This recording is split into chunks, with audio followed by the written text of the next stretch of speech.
पिछले वीडियो में मैंने आपसे जिक्र किया था कि आने वाले वीडियो में मैं बताऊं कि मैं किस ऐसी प्रॉब्लम्स से जूझ रही थी जिसका इलाज एक वंडरफुल टेक्निक के अपनाते ही वंडरफुली ट्रीट हो जाता है, वंडरफुली उसका ट्रीटमेंट होता है। 10-12 दिन पहले मेरे लेफ्ट हेड यानी कि मेरे सर पर पीछे के साइड में हाफ हेड, कान के पीछे और गर्दन, आधी गर्दन बिल्कुल स्टिफ हो गई। मैं अपना सर इधर से उधर घुमा तक नहीं सकती थी। मैं किसी से सीधे मुंह बात ही नहीं कर सकती थी, या कहिए सीधे मुंह ही बात कर पा रही थी, तिरछा बेड़ा तो मैं कर ही नहीं पा रही थी। और ये पेन इतना ज़्यादा दर्दनाक था कि मुझे समझ में नहीं आ रहा था कि बैठे बैठे कि मुझे हो क्या गया है। रात के 2 बजे एक भयंकर पेन में मुझे उठना ही पड़ा। मैं चूँकि पेन किलर्स नहीं लेती, मैं जल्दी दवाएं, ख़ास तौर से जो इंस्टेंट लाभ देती हैं उन सब से मैं थोड़ा दूर रहती हूँ। कोशिश मेरी पूरी होती कि इनका इस्तेमाल केवल इमरजेंसी के टाइम पे करूँ। वो रात का 2 बजे मुझे इमरजेंसी की फीलिंग हुई कि मुझे लगता है पेन किलर ले लेना चाहिए। मैं उठ के बैठी, अभी सोच ही रही थी कि अंदर से एक आवाज़ आई, नो, सवाल ही नहीं उठता, तो फिर क्या करूं। इधर नो मिला, उधर सलूशन भी साथ में आया, क्योंकि अगर किसी को नो कहा है तो कहीं तो कोई दूसरा रास्ता होगा। एक रास्ता बंद तो दूसरा रास्ता तो कोई होगा। बस मुझे अपनी इस टेक्निक का ख्याल आया जिसका मैं अक्सर अपनी वर्कशॉप में लोगों को देती हूँ। इधर बहुत व्यस्तता के कारण, या ये कहिए कि मेरा रिश्ता अपने आप से इतना ख़राब हो गया कि मैं इस वंडरफुल टेक्निक को ही भूल गई। इतना ख़राब रिश्ता हो गया मेरे इस दर्द की वजह से कि मेरा दिमाग ही नहीं काम कर रहा था। फिर भी मैंने अपने मन की आवाज़ सुनी कि दवाओं को नो, और अपनी इस टेक्निक की याद इमीडिएटली मैंने अपनी इस टेक्निक का इस्तेमाल किया। 1.5 से 2 मिनट मैंने इसको बैठ करके किया, and you will not believe, इतना रिलीफ हो गया जैसे मैंने अभी पेन किलर खाई। पेन किलर भी आधा घंटा लगता है दर्द को दूर करने में, लगाती है। और मैं उस समय आराम से सो गई। 2 बजे सोई तो मैं सुबह 7 बजे सो के उठी। मतलब मेरी पूरी रूटीन जल्दी जो उठने की है वो मैं आराम से सोती रही, और जब उठी तो मैं बहुत फ्रेश फील कर रही थी, अपने इस दर्द में बहुत आराम महसूस कर रही थी।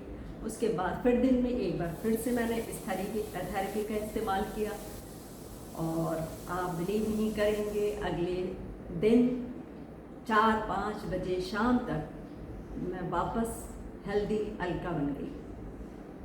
और आप बिलीव नहीं करेंगे, जब तक ये दर्द हो रहा था तो मुझे लाइफ बड़ी ख़राब सी लग रही थी। जैसे लग रहा था कि मैं किस जंजाल में फंस गई हूँ, मेरे साथ ही क्या हो गया है, कुछ अच्छा नहीं लग रहा था। मेरे खुद के रिश्ते के साथ साथ मेरे अपने लोगों से भी रिश्ते ख़राब हो रहे थे। मैं सच में बताऊँ, मैं किसी से सीधे मुँह बात नहीं कर रही थी। और जब आप सीधे मुँह किसी से बात नहीं करते, किसी के ऊपर आप गुस्सा करते हैं, अननेसेसरली आप उसे इरिटेट करते हैं, खुद भी इरिटेट होते हैं, तो मन में और दुख पैदा होता है और परेशानी होती है, कुछ भी अच्छा नहीं लगता है। लेकिन ईश्वर की कृपा से मेरी ये टेक्निक मुझे वापस आई, मेरा रिश्ता अपने आप से अच्छा हुआ, और मैं आज आपके सामने वंडरफुली बैठी हूँ। और उसके बाद इस टेक्निक को मैंने, चांस की बात है कि बहुत सारे लोग मेरे अपने संपर्क में आए और वो कुछ ना कुछ प्रॉब्लम में थे।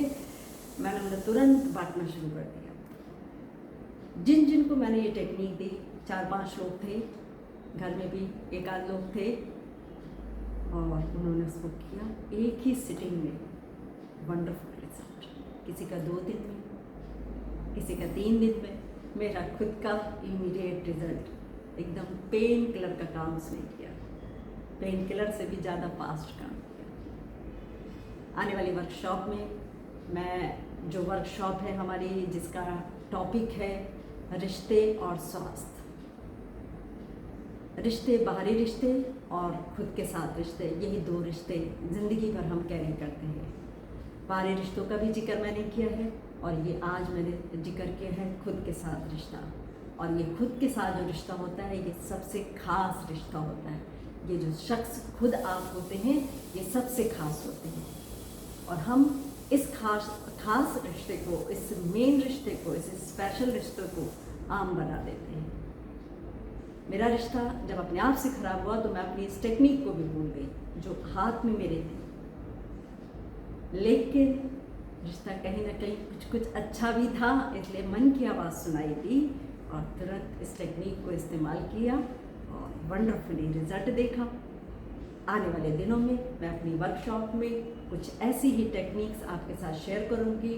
आपकी कैसी भी किसी भी तरह की प्रॉब्लम हो, शारीरिक प्रॉब्लम हो, मानसिक प्रॉब्लम हो, आपके रिलेशंस में इश्यूज़ हों, आपके आपसी बाहरी संबंधों में इश्यूज़ हों, फाइनेंशियल इश्यूज़ हों, ये सब पर ये काम करती है। सब चीज़ें अच्छी होने के लिए सबसे